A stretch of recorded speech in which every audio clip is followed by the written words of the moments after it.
The sun hung low over the quiet streets of Willow Creek, casting long shadows across the manicured lawns and pastel townhouses.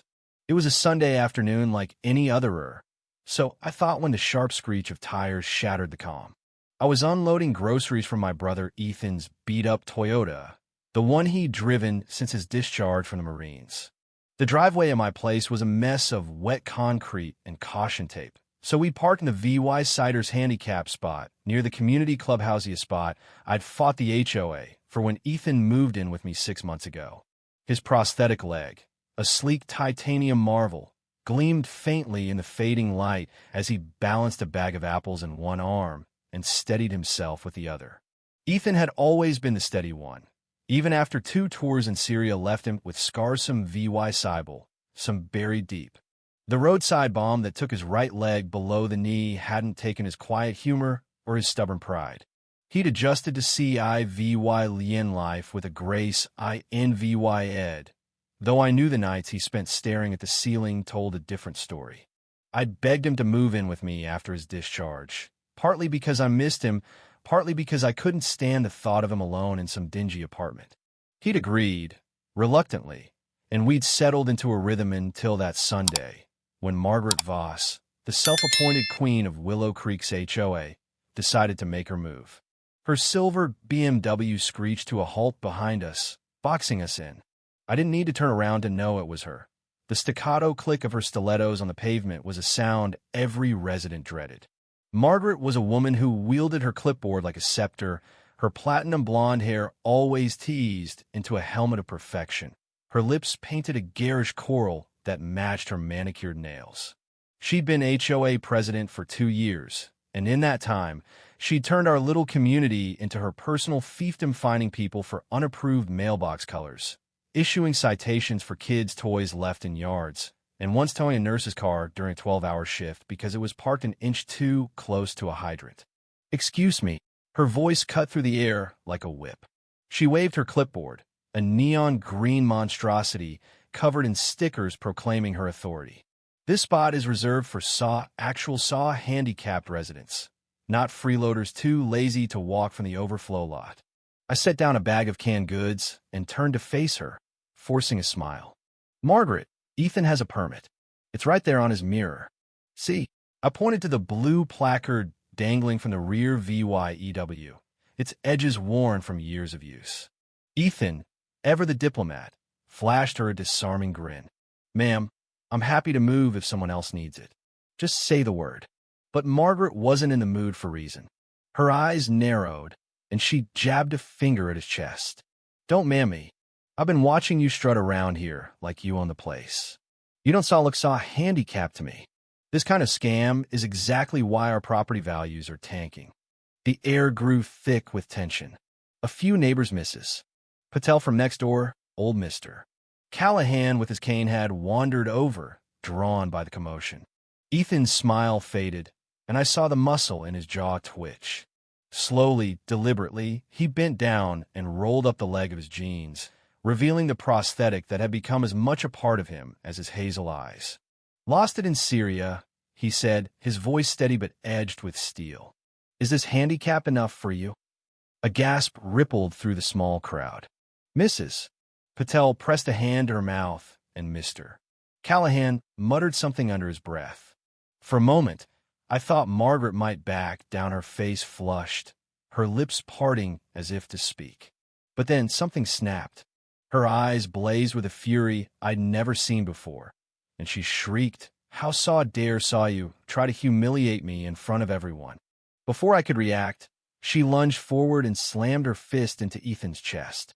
He stumbled, caught off guard, and his prosthetic slipped on a puddle of spilled milk from a torn grocery bag. He went down hard, crashing onto the pavement with his medals earned in blood and sweat clinked against the concrete as he hit the ground, and the crowd gasped in unison. Apples rolled across the asphalt, and I dropped to my knees beside him, my hands trembling as I helped him sit up. His face was pale, his breathing shallow, but he waved me off with a grimace. "I'm fine, Sada. Just bruised." Margaret loomed over us, her chest heaving, her voice shrill. "This is what happens when you defy the rules. No exceptions, no special treatment. She turned to the onlookers, as if expecting applause for her twisted sense of justice. Phones were out, recording every second, and I could see the dawning realization in her eyes she'd gone too far. But her pride wouldn't let her stop. He threatened me. Self-defense. Who do you think the police will believe, the HOA president or some? Shom sao no bodi sao.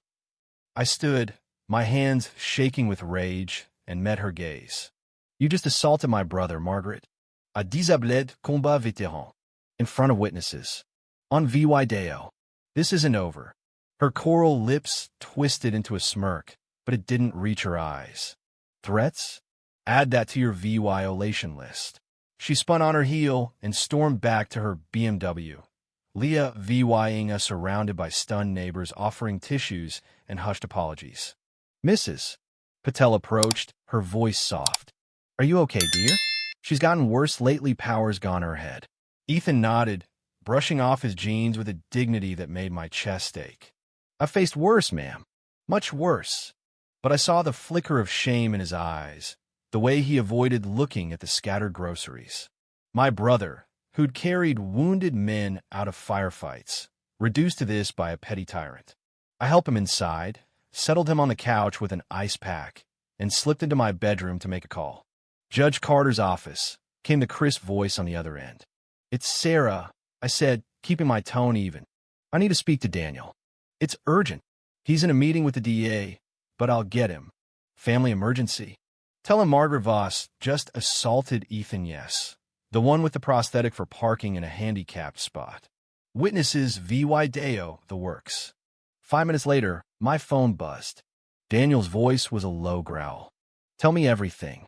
As the county's chief circuit court judge, my older brother Daniel had seen every kind of chaos humanity could muster. But this was personal. I recounted the scene, the punch, the fall, Margaret's smug defiance, and when I finished, the silence on the line was deafening. She's done, he said finally. I'm calling Nathan. Nathan, our middle brother, was the district attorney, a bulldog in a suit who'd made a name for himself taking down corruption. By the time the doorbell rang that afternoon, I wasn't surprised to see 2 uniformed officers on my porch. Margaret watched from across the street, arms crossed, her smirk back in place. Ma'am, the younger cop began, we got a complaint about a disturbance.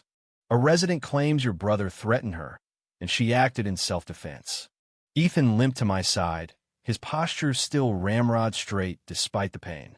Officers, I got footage that might clear this up. He handed over his phone, and the cops watched in silence as the video played Margaret's punch, Ethan's fall, her ranting aftermath. Their faces hardened. The older officer, Sergeant Hayes, nodded. This shows assault, plain as day, against a disabled vet in a legal spot. We'll handle it. As they crossed the street toward Margaret, her smirk vanished. She started babbling self-defense, lies, anything to save face, but the cuffs clicked shut around her wrists, and I almost pitied her. Almost. The next morning, a flyer slipped under my door, announced an emergency HOA meeting that night. Discussion of recent community incident, it read. Over coffee, Ethan frowned at it. She's spinning this before the video spreads. Exactly, I said, and we'll be ready. I spent the day rallying neighbors. Mrs. Patel, whose son's wheelchair ramp had earned a $200 fine. Mr. Callahan, harassed for his unapproved birdhouse. Lisa Tran, a single mom whose car was towed for a cracked taillight. By evening, the clubhouse was packed, a sea of angry faces I'd barely known before this mess. Margaret swept in last, flanked by her cronies, her chin high despite the murmurs. She banged her gavel, her voice syrupy. We're here to address yesterday's misunderstanding and reinforce our parking rules. Misunderstanding, someone shouted. You punched a vet. Her smile tightened. I was defending myself from a rule breaker.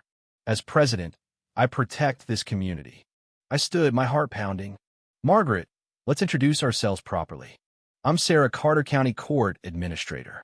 My brother Ethan, whom you assaulted, is a decorated Marine. Our brother Daniel is the chief judge, and Nathan's the DA. They're already working with the Attorney General on your case assault, ADA violations, false reports. Did you know attacking a disabled person carries extra penalties? Her gavel slipped from her hand, clattering to the table. That's a conflict of interest. You can't. No conflict, I cut in. A special prosecutor's been appointed. The AG's interested her nephew's a vet too. The room buzzed. Margaret's allies edged away as Mr. Callahan rose, clutching the bylaws. A president can be removed by 2/3 vote for detrimental conduct. Shall we? Hands shot up nearly unanimous. Margaret sputtered, but the gavel was pried from her grip. She fled amid cheers, her reign over. Weeks later, she took a plea. Community Serve VYC at the VA, anger management, and a hefty donation. She sold her house and vanished. The HOA rewrote its rules, and Willow Creek Hill Gardens bloomed. Kids played, and Ethan found purpose helping other vets. At a barbecue 6 months later, as he laughed with neighborhood kids, Mrs. Patel squeezed my arm. You changed everything. Margaret thought she'd won that day. She didn't see the dominoes falling justice, not just for Ethan, but for us all. If you were the one in this story, how would you react? Would you stand up and fight back, or accept the unreasonable pressure and control from the HOA? Share your thoughts in the comments below. And don't forget to subscribe, like, and share this VY Deo with more people. Your small action gives us the motivation to keep bringing you more intense and engaging stories. Thanks for watching, and we'll see you in the next VY Deo.